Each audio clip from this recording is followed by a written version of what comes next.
Pues buenas tardes a todos, bienvenidos a los seminarios del Laboratorio de Reología y Fenómenos de Transportes de la UNIES.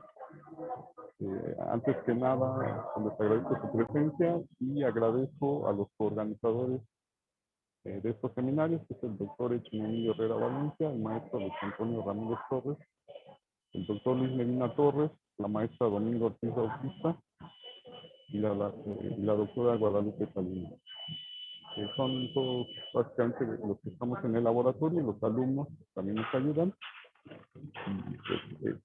Estos seminarios corresponden a 2 líneas de investigación, básicamente que tenemos ahí en la UNIES, de la carrera de Ingeniería Química, que básicamente son las únicas 2 líneas que tenemos en este momento de la carrera.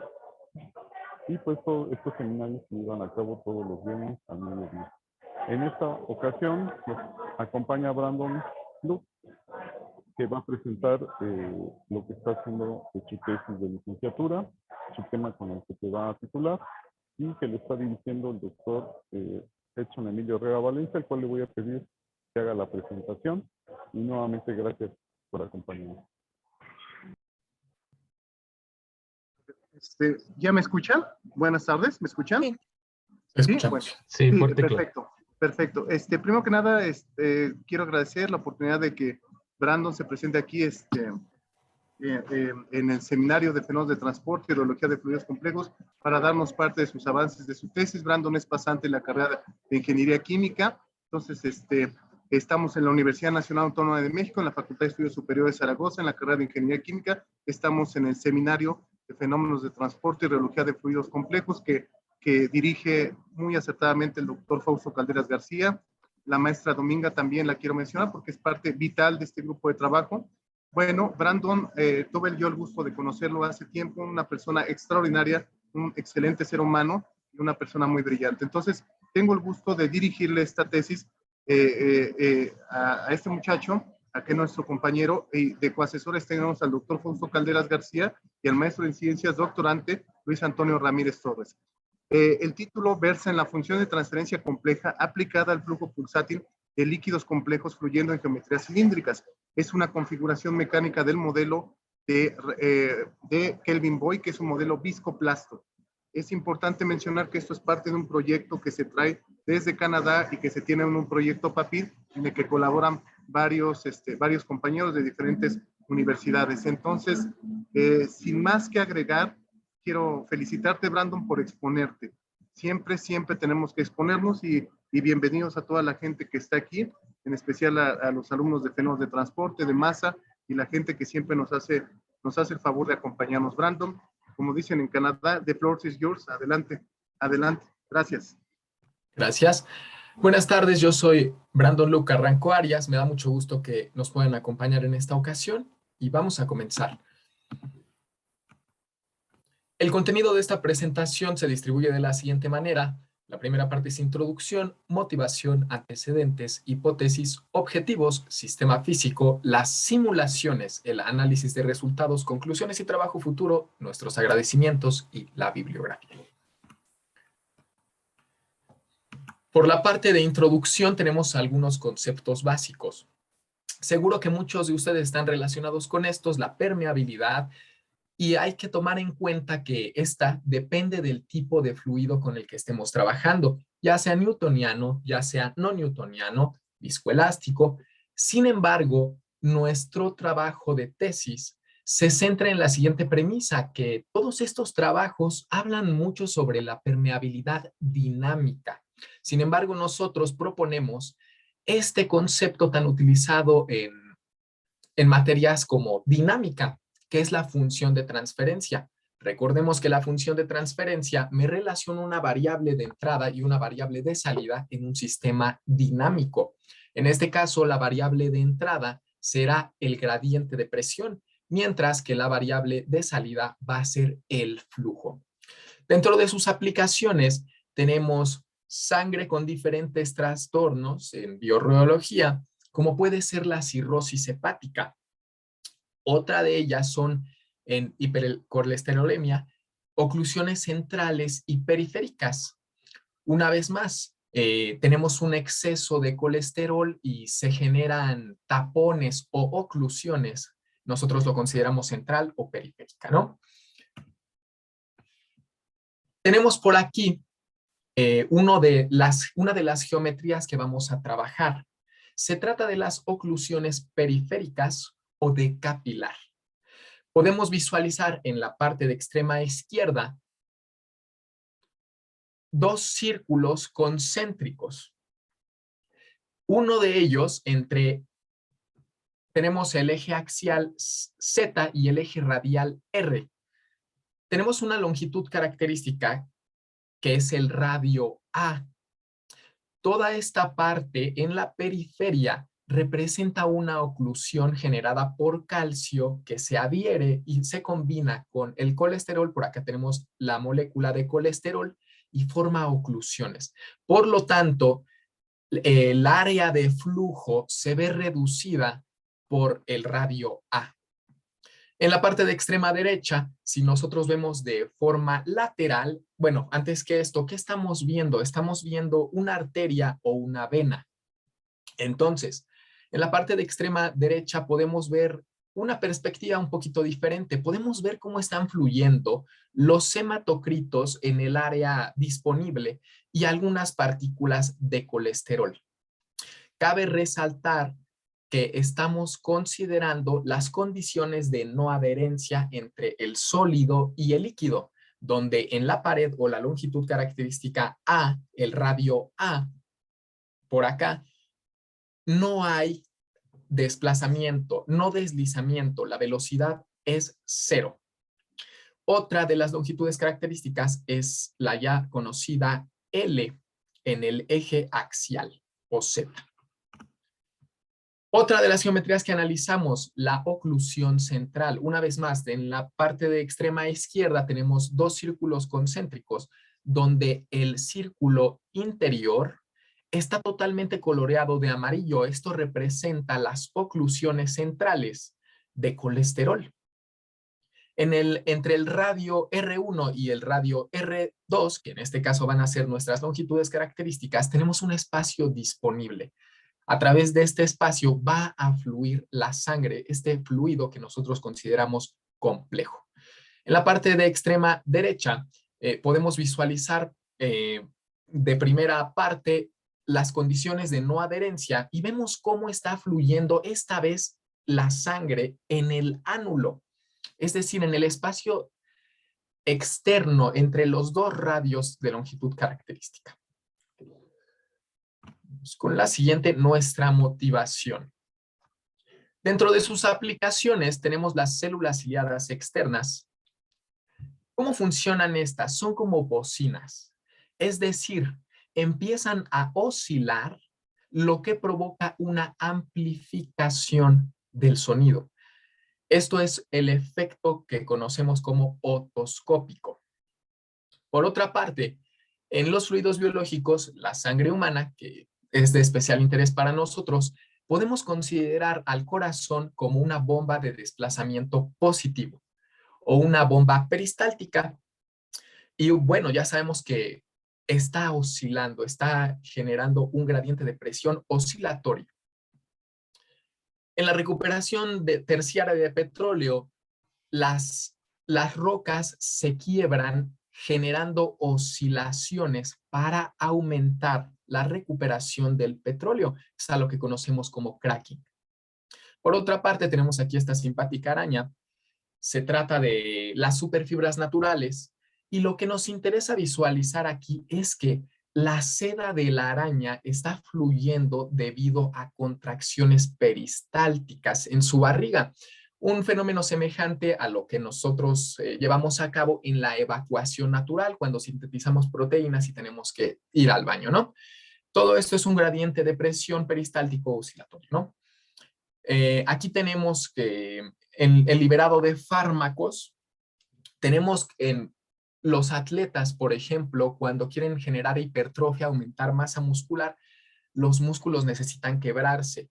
Se necesitan consumir aminoácidos que están eléctricamente cargados, lo cual genera ósmosis.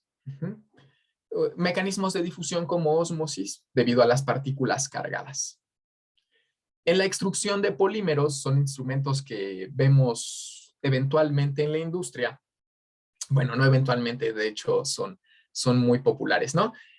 Y aquí lo relevante es que al final de este instrumento tenemos lo que se conoce como dados.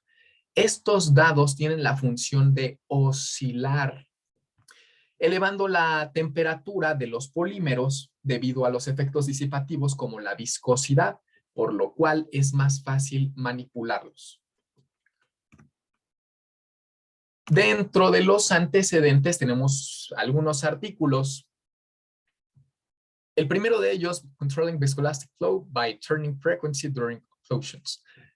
Nos habla de un modelado usando como herramienta principal las series de Fourier para llevarlos al espacio de las frecuencias, explicando así los gradientes de presión en el corazón, bueno, que genera el corazón para que el sistema circulatorio tenga un flujo correcto a través de todo el cuerpo.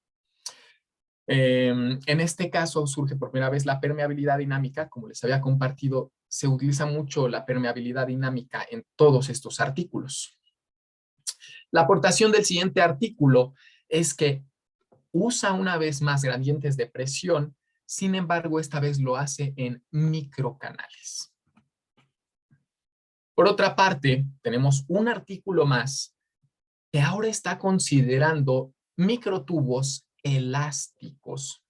Es decir, va aportando algunas variables adicionales. Considera una vez más la resonancia, que ya hablaremos más adelante de esta parte resonante. El siguiente nos habla de que los flujos dejan como una huella digital al recibir un gradiente de presión y fluir. En este caso, se está haciendo fluir a través de una celda de Hill-Shaw. Se va a hacer variar el ancho con la frecuencia. Y bueno, estas huellas digitales, por así decirlo, lo que nos interesa es que generan patrones. Uno más de estos artículos es más biológico. Nos habla sobre las tasas de flujo o las oscilaciones en mamíferos. Una de las cosas más interesantes de esto es que encuentran que automáticamente el corazón ajusta las pulsaciones, la frecuencia para optimizar el flujo. El siguiente nos habla de el sistema circulatorio, utiliza un gradiente de presión y utiliza el modelo de Darcy para permeabilidad. Permeabilidad real o todas estas cuestiones. Por último, tenemos cómo se modelan estos fenómenos para los fluidos. Y este último artículo nos hace un modelado sencillo a través del modelo de Maxwell, que es considerado la manera más sencilla para modelar un flujo viscoelástico, utilizando el modelo de Maxwell, pero vamos a ver un poco más de esto adelante. También se utiliza una presión senoidal, que bueno, es lo mismo que un gradiente de presión oscilatoria. Esto es muy importante. Tenemos dos tipos de configuraciones para hacer los modelados de fluidos viscoelásticos. Bueno, tenemos muchísimos, pero nosotros estamos manejando estos momentáneamente. Por una parte, tenemos el modelo de Maxwell, el viscoelástico, en donde es relevante notar que tenemos dos elementos en serie. Un elemento elástico que nos da la contribución de la ley de Hooke y otro elemento viscoso de la viscosidad de Newton en serie, es decir, estos no son independientes. Por otra parte, tenemos el modelo de viscoplasto, conocido como Kelvin-Voigt, en donde ahora tenemos los mismos elementos, sin embargo, esta vez no están en paralelo. Tenemos nuestro resorte y nuestro pistón o el elemento que considera la viscosidad. Estos son independientes, no están en serie. Nuestra hipótesis es que si se introduce un gradiente de presión pulsátil u oscilatorio, en el flujo de un líquido viscoelástico en geometrías cilíndricas, entonces el flujo volumétrico será cuantificado a través de la función de transferencia de sistema, función de transferencia muy importante, y de los mecanismos inerciales viscosos y elásticos. En nuestros objetivos es describir a través de la función de transferencia compleja el efecto de los mecanismos inerciales y viscoplasto de un fluido no newtoniano en geometrías cilíndricas, capilar y corona circular. Son las geometrías que vimos previamente. Los particulares: deducir un modelo dinámico que incorpore los mecanismos inerciales y viscoplasto mediante las ecuaciones de continuidad, transporte y riológica. Aplicar la transformada integral de Fourier de la física matemática para analizar el sistema en el espacio de las frecuencias. Obtener expresiones analíticas para el perfil de velocidades, flujo volumétrico y función de transferencia compleja. Escalar las ecuaciones e introducir grupos adimensionales. Aplicar los resultados teóricos a un fluido modelo. En nuestro sistema físico, una vez más, tenemos nuestras geometrías, solo para que no se nos olviden. Una vez más, cosas relevantes, estamos trabajando en coordenadas cilíndricas y las longitudes características. El radio, el eje axial, L, A, R1 y R2. Muy bien, aquí empezamos con las ecuaciones teóricas. La primera de ellas, la ecuación de continuidad, que no es otra cosa que un balance de materia sin reacción química. La ecuación de movimiento, donde nos basamos en la segunda ley de Newton de la mecánica clásica para llegar a este modelo. El flujo volumétrico, que no es otra cosa que la integral del producto punto entre la velocidad y la diferencial de superficie. Muy bien, empezamos con estas que son las ecuaciones constitutivas. Solo vamos a revisar aquí la ecuación constitutiva de Kelvin-Voigt. Recuerden, dos elementos en paralelo. Es para líquidos viscoplasto y utiliza un sólido de Hooke, mientras que también considera el líquido de Newton.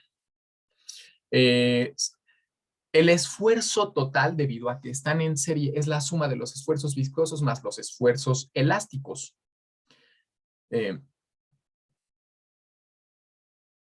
Bueno, también tenemos que la deformación viscosa va a ser igual a la deformación elástica. Contiene propiedades materiales y por aquí a la derecha, en el cuadro azul, podemos observar el modelo de Kelvin-Voigt y el tensor rapidez de deformación. Tenemos el tensor espacial gradiente de velocidad y el de la matriz transpuesta, esta suma.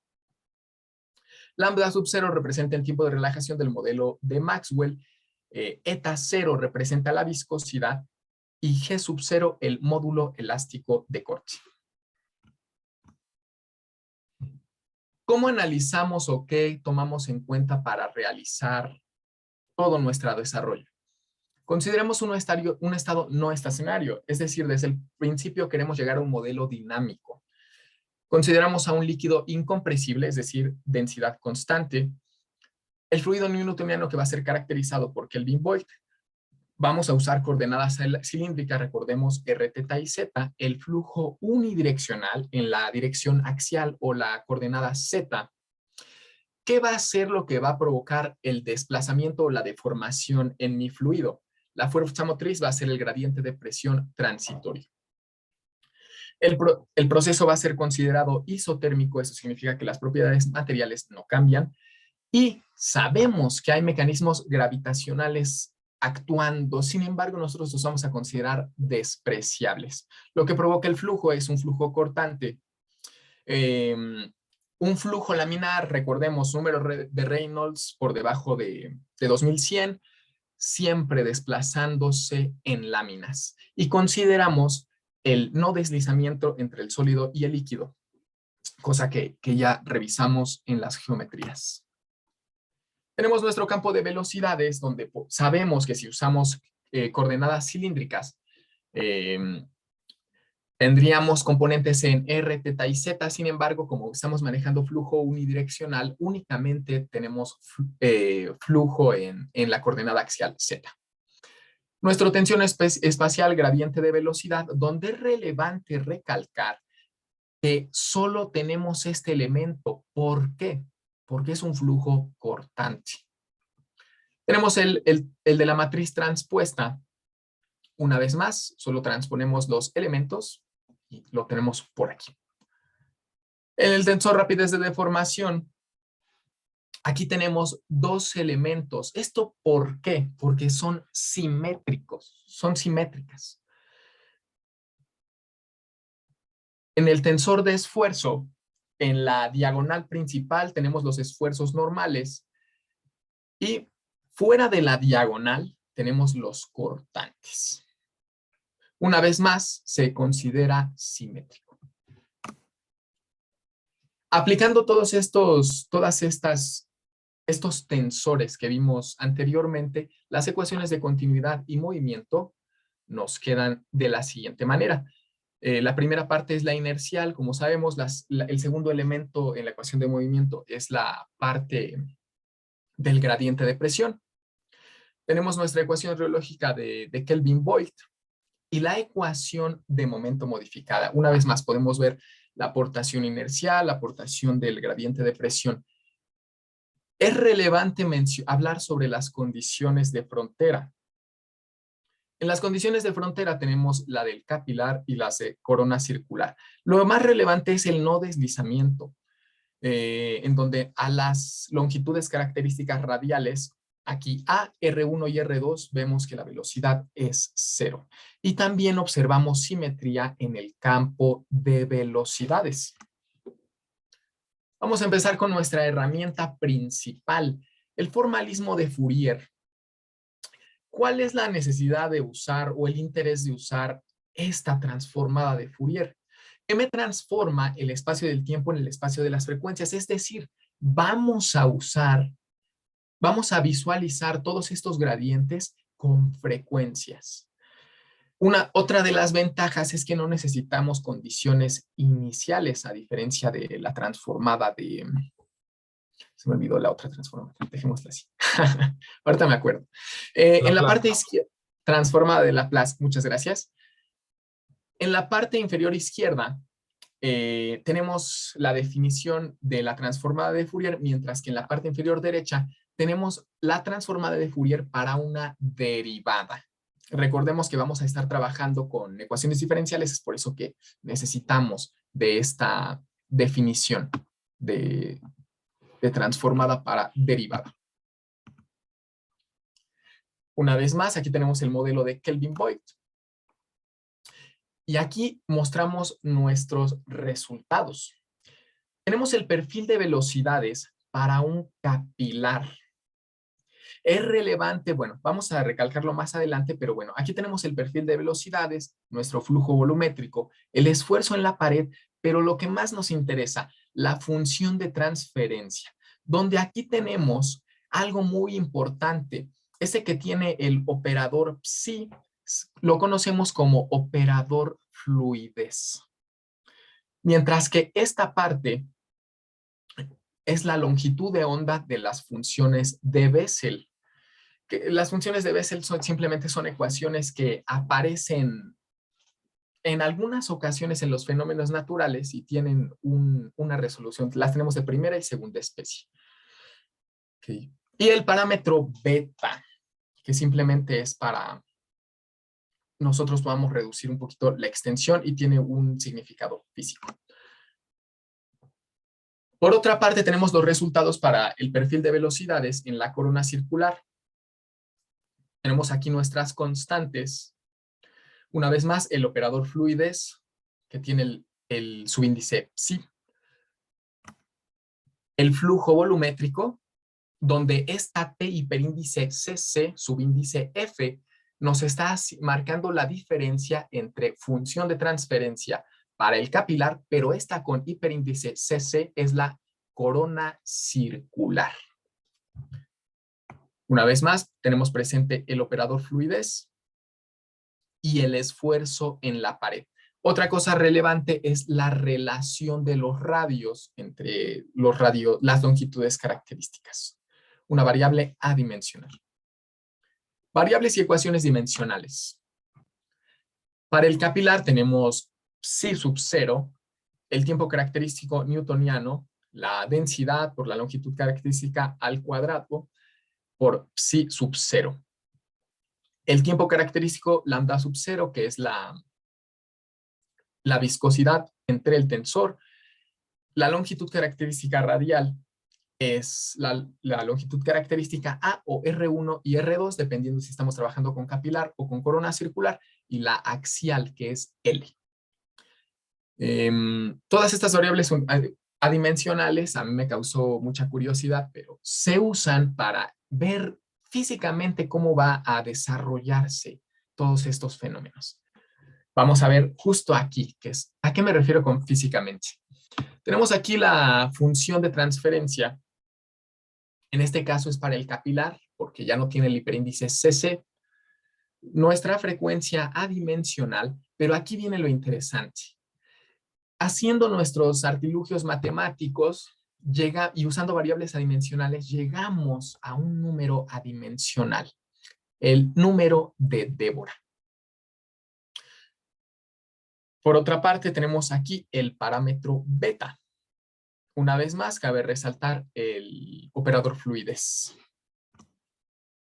En este caso tenemos nuestros resultados, pero para la corona circular. Una vez más, surge de nueva cuenta el número de Débora al hacer nuestro análisis adimensional y llegamos a este parámetro beta. Nuestras simulaciones. Empezamos por las simulaciones donde consideramos al fluido como un fluido newtoniano. Esta vez va a ser en una geometría capilar. Para que no se nos olvide, tenemos en la parte derecha la geometría, o también lo manejamos como oclusión periférica. Uy, me adelanté, hay una. Y aquí lo que vemos es las curvas, cómo se comportan las curvas. Una de ellas representa la parte real y la otra representa la parte imaginaria. Si nosotros consideramos la parte real, observamos que no hay resonancias. En cambio, en la parte imaginaria, nosotros tenemos un máximo en esta región. Las partes imaginarias de estas funciones de transferencia simuladas representan los efectos disipativos de nuestro sistema, es decir, la parte viscosa. Tenemos la simulación para el newtoniano en una corona circular. Y aquí una vez más observamos un comportamiento semejante al anterior, en el sentido de que no tenemos máximos en la parte real. Aquí tampoco tenemos máximos. Nuestra relación de radios, que es el parámetro que estamos haciendo variar para diferenciar las curvas y ver cómo esto afecta en la función de transferencia. En esta parte, para las oclusiones centrales o de corona circular, lo hicimos por separado y simulamos la parte imaginaria en este caso. Aquí, sí, una vez más podemos ver resonancias que vemos representadas como máximos. Estamos viendo los efectos disipativos del sistema. Vamos a usar ahora sí lo prometido, el modelado usando la ecuación característica de Kelvin-Voigt para un capilar. Capilar o oclusión periférica. Una vez más, tenemos aquí la parte real. De la parte derecha tenemos la geometría, aquí representada, y lo que estamos haciendo variar en este caso son los valores de G. Vemos un desplazamiento hacia la derecha en las curvas conforme aumenta el valor. Y vemos una vez más, pero aquí viene lo relevante, que ya la parte real está teniendo resonancias, estamos observando máximos. Ocurre algo semejante en la parte imaginaria. Observamos que aumentando los valores, tenemos un desplazamiento hacia la derecha en las curvas y observamos máximos indicios de resonancias. Vamos a analizar en esta parte las simulaciones para la corona circular. Una vez más. Aquí tenemos nuestra geometría para que no se nos olvide. Esta vez va a fluir a través de la periferia y observamos un comportamiento semejante. La relación de radios en este caso va a ser 0.01 y observamos desplazamientos, pero también resonancias que se van acentuando en función del aumento de este parámetro. Ok. Una vez más, aquí tenemos la parte imaginaria de este sistema. Y lo mismo, una relación de radios de 0.01.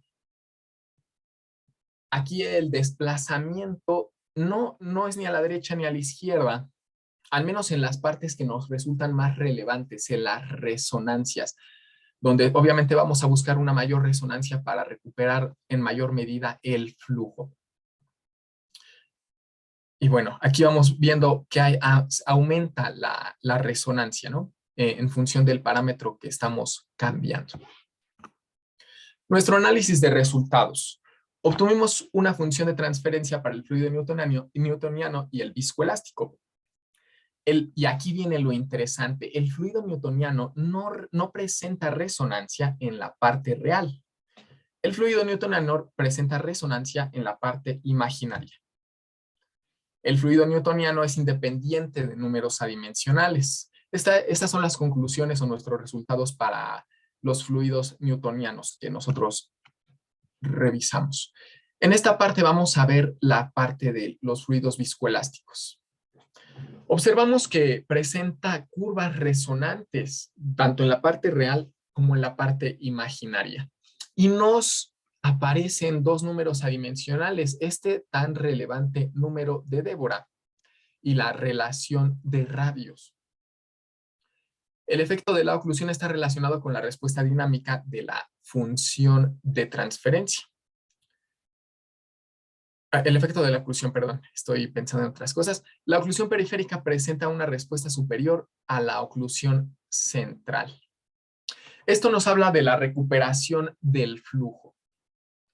Tenemos una respuesta superior en la oclusión periférica que en la central.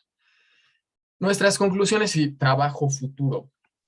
Analizamos los dos mecanismos inerciales en fluidos newtonianos y no newtonianos en geometrías cilíndricas. Obtuvimos expresiones analíticas para ambos sistemas. A través de la transformada integral de Fourier se obtuvieron expresiones analíticas para la función de transferencia compleja del sistema, permeabilidad dinámica real o de Darcy. La reología y la transferencia de cantidad de momento se caracterizó con las ecuaciones constitutivas de Newton y viscoplasto de Kelvin-Voigt. Sí, recordemos que nosotros usamos la ecuación constitutiva de Kelvin-Voigt.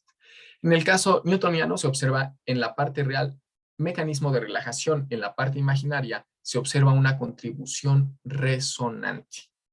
En el caso newtoniano del sistema no contiene ningún grupo adimensional característico. Es lo que habíamos revisado previamente.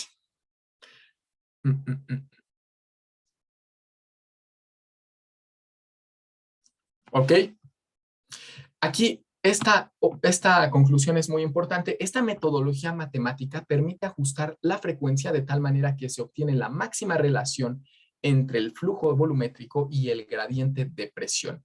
La resonancia. Una vez más, estamos buscando recuperar el flujo jugando con el gradiente de presión, con su resonancia.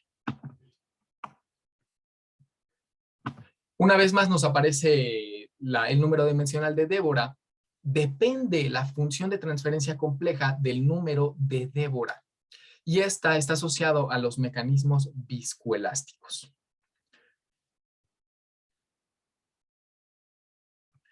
También otra muy buena es a frecuencias bajas el sistema se encuentra en estado no estacionario. A frecuencias altas las resonancias disminuyen debido a que el sistema se aproxima al estado estacionaria. Y obtuvimos la función de transferencia compleja.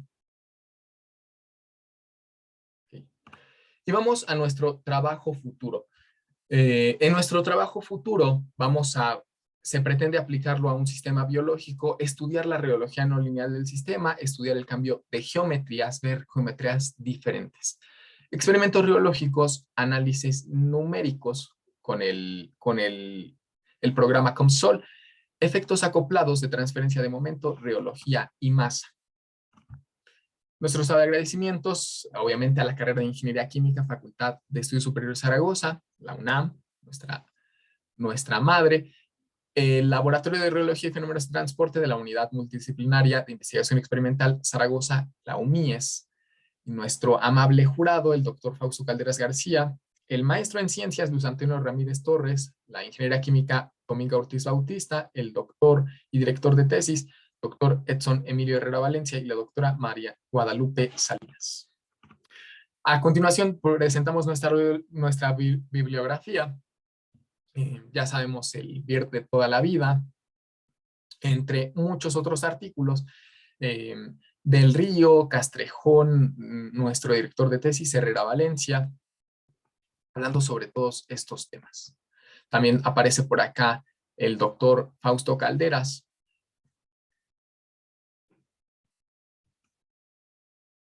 y nuestra bibliografía. Con esto damos por terminada nuestra presentación. Voy a regresar. Bueno, muchas gracias, Brandon, por la presentación. Y tenemos tiempo para pasar a una ronda de preguntas, críticas, comentarios, sugerencias que le puedan hacer a su compañero para la presentación de su examen o cualquier duda que tengan sobre su tema. Nos pueden indicar mediante el chat, levantando la mano o mediante el audio. Entonces, yo quisiera participar, si me lo permiten. Sí, adelante, doctor. Bien, primero que nada, hola Brandon, qué bueno que, hola, profesor. que estás, que te expusiste, estoy muy contento, lo hiciste muy bien, te felicidades. Una de las cosas que te quería preguntar es lo siguiente, fíjate bien, en las curvas que tienes de fluido newtoniano, vete a las curvas de fluido newtoniano, por favor, hasta el final, ahí donde tienes la primera, fíjate bien, ahí tienes una función que es prácticamente newtoniano el fluido. ¿Qué pasa? Tienes ahí la parte real, que es una ecuación de relajación, y tienes una parte de disipación, que sería la parte imaginaria. Pero fíjate bien, nosotros decimos siempre y planteamos que no existe resonancia en el fluido newtoniano, es decir, no hay esa respuesta, digamos, resonante. Pero yo veo esta curva y la parte imaginaria, que ya lo platicamos ayer en la noche, disipa la energía, ¿ok? Pero entonces, ¿por qué aquí hay aparentemente una contradicción entre la resonancia que vemos aquí en la parte imaginaria y lo que nosotros platicamos ayer en la noche y todos los seminarios, que se necesita la parte elástica para que haya resonancia? Mi pregunta es, ¿qué es lo que está mal aquí o cuál sería la interpretación o qué es lo que debemos de aclararle al público para decir que el fluido newtoniano en el fluido newtoniano no hay resonancia? Ok, aquí lo podemos visualizar fácilmente. Efectivamente, en la parte imaginaria, la curva negra, observamos un máximo. Esto nos habla de un efecto disipativo y resonancia. Sin embargo, en la curva roja no observamos ningún máximo. Esto nos está hablando que los efectos elásticos que en los efectos elásticos no hay resonancia.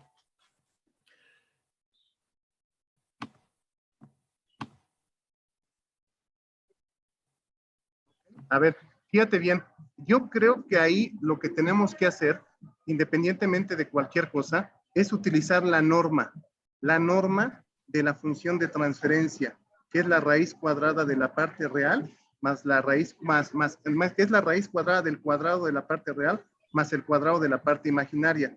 Si nosotros hacemos eso, capturamos la parte real y la imaginaria, y vas a ver que en ese caso no te va a quedar resonancia.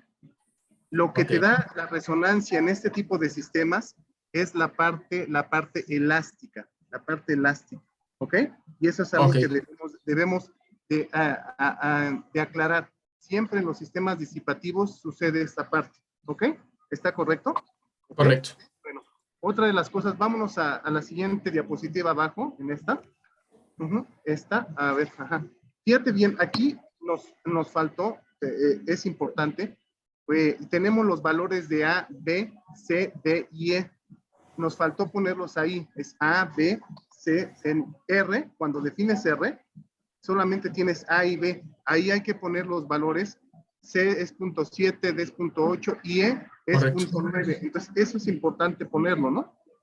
El que Sí, sigue, sí, hay por que favor. agregarlo.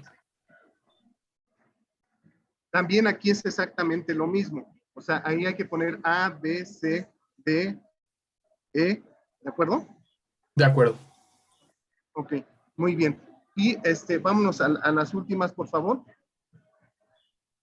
Aquí, este efecto, ahí yo quisiera, en esta parte, que revisáramos bien los cálculos, porque hay que poner bien qué números adimensionales salen en este modelo.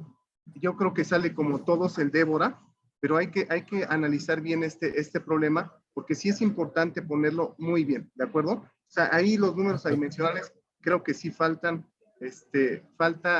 detallarlos mucho más. Otra de las cosas, vete a las conclusiones,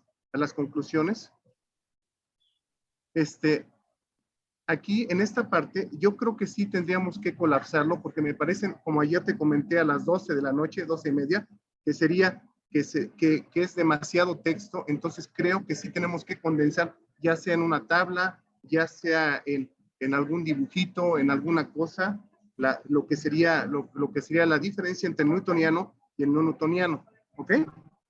Ok, ¿Ok? Finalmente, la última pregunta que me gustaría hacer es del modelo viscoplasto. Vámonos a las dos configuraciones mecánicas que tú tienes, correcto. que sería la que está ahí. Bueno, esas dos.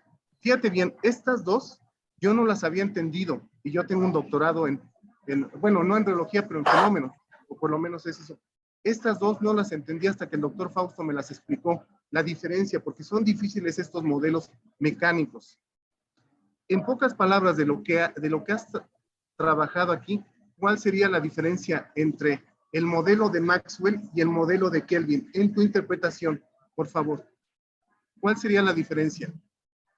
En el modelo de Maxwell no son independientes. En el modelo Ujú. de Kelvin Boyd sí lo son. Ok, Entonces, en su modelado, pues hay que tomar esas, ahí hay que refinar mucho porque es un modelo bastante complicado, porque aquí en el modelo de Kelvin Boyd domina la parte elástica, o sea, son independientes y el resorte no es independiente del líquido, pero ahí cuando tú lo deformas, el que manda ahí las cosas es el resorte. En cambio, en el modelo de Maxwell, el líquido se va a deformar muy fácilmente. Entonces el resorte siempre va a estar como estorbando por la parte elástica. Entonces hay que refinar bien esa parte. Y por último, la última pregunta que te hago y con eso termino. Te felicito, ¿eh? La verdad estuvo excelente. Ayer hasta las 2 de la mañana están. Gracias, profesor. Sí, aquí Brian le gustó mucho la forma de presentar de tu trabajo. ¿Cuál utilizaría yo para modelar los datos biométricos que han sacado el doctor Fausto con el grupo de trabajo, con el doctor Luis, que ellos se han dedicado a la parte de biometría? Yo no hago biometría, yo no sé de biometría tanto como ellos, pero si tuviera un experimentalista que decirte cuál modelo escojo, cuál es el bueno, cuál es el malo, cómo están, dímelo. Eh, Cada uno se ajusta perfectamente a diferentes casos. Tenemos que analizar efectos de sedencia, etcétera, etcétera. Depende de nuestro fluido, porque cada fluido tiene sus propias características. Pero, ¿qué te dictaría el que está bien un modelo y que no? ¿Qué sería? ¿Qué queremos que domine? Si queremos que domine los efectos elásticos, si hay una gran recuperación en ¿Mm? nuestro fluido, o hay una contribución semejante. Entonces ahí escogeríamos Maxwell, por otra parte escogeríamos Kelvin Boyd. Yo creo que sería, bueno, es perfecto, perfecto. Yo creo que serían los experimentos. Los experimentos, Sí, claro, eso es lo que nos va a dictar. Uh-huh. Porque muchas veces yo he estado muy mal, he tenido conceptos erróneos y no sé todo. Por eso siempre es bueno estar preguntando y exponiéndose. Entonces yo te felicito por todo lo que acabas de hacer. Te felicito. Ahorita, en este momento, diste un salto gigante de cuando empezamos la tesis. Gigante. Felicidades. Gracias. Sí, gracias al doctor Leston por sus comentarios. Y tiene la mano levantada el doctor Luis Medina. Adelante. Hola, buenas tardes. ¿Me escuchan? Buenas tardes. Sí, yo tengo una duda. ¿A qué te refieres que fluido newtoniano cinematocrito? ¿Estás trabajando con la sangre? Sí, gracias por la observación. Sí, creo que por cuestiones de ir algo rápido, efectivamente, nuestro fluido a través de las geometrías es la sangre. Es por eso que cuando lo consideramos con hematocrito, ya estamos considerando un fluido viscoelástico. Entonces, sí, es la sangre. Pero ¿cómo va a ser la sangre sin hematocrito? O sea, ¿me puedes explicar cómo es ese fluido? ¿O es un fluido hipotético? Porque en la realidad, obviamente la sangre tiene hematocrito, ¿no? Alrededor de 40, 47, 50, lo mucho. Ok, si no tenemos algún trastorno, pero ¿cómo sería ese fluido? Cuando nosotros consideramos el hematocrito, es cuando utilizamos las aproximaciones del modelo de la ecuación constitutiva de Kelvin-Boyd.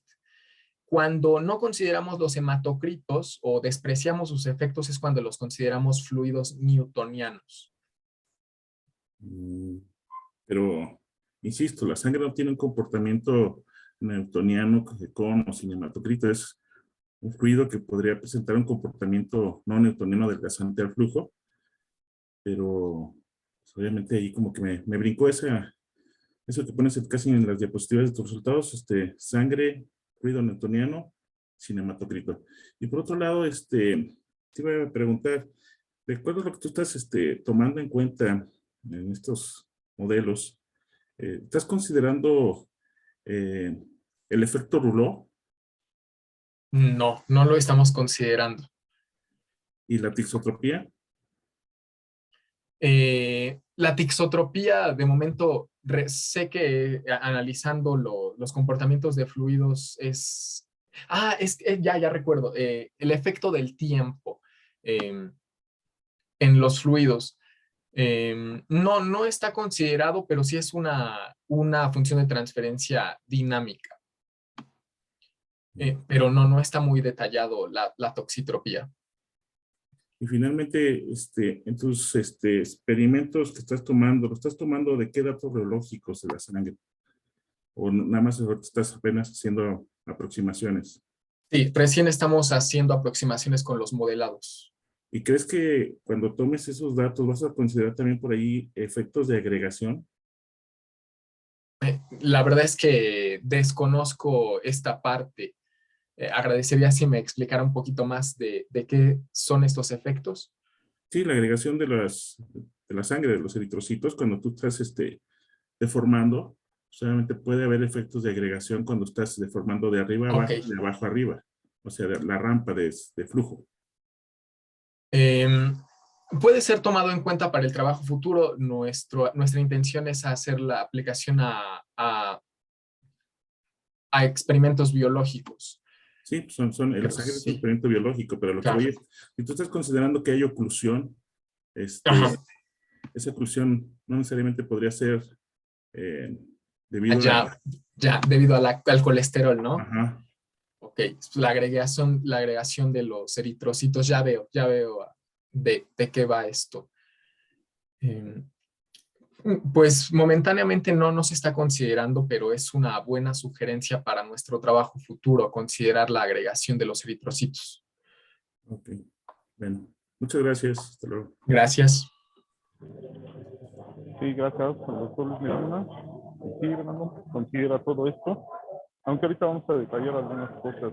Aquí en el chat te comentan, eh, te comenta Brian Daniel, que dice que la verdad que le gustó mucho la forma de presentar este trabajo, que es muy dinámica, y que a pesar de que muchos de estos temas y conceptos que él no los conoce, pues que le diste un buen contexto de lo que se trata, a grosso modo, y que mucho éxito para ti. Gracias, compañero Brian. Un abrazo. Qué gusto que nos pudiste acompañar. Y sí, efectivamente, a mí me gustó mucho la forma en la que te expresas, tienes mucha facilidad de palabra, te felicito, y sobre todo la parte inicial, la de la presentación, te quedó muy bien. Solamente yo te quería comentar que al principio, cuando pusiste tu dibujito del cilindro, no sé si lo puedes poner, Claro. que se ven ahí unas estructuras, ajá. Ahí dijiste, después revisas el video, les recordamos que tenemos una página en YouTube donde pues pueden ver todas las sesiones anteriores y ahí después la revisas, dijiste que fluyen los hematocritos y yo creo que quisiste decir que fluyen los eritrocitos, que hay una diferencia, ¿no? Uh-huh. Y creo que de ahí las preguntas que te hace el doctor Luis, bueno, ya tenemos mucha experiencia en este campo, pues por supuesto que hay muchos efectos que tú desconoces todavía, pero sí debes de saber, por ejemplo, a qué se refiere el hematocrito y cuál es la diferencia entre hematocrito y eritrocito, sería la pregunta. Ok.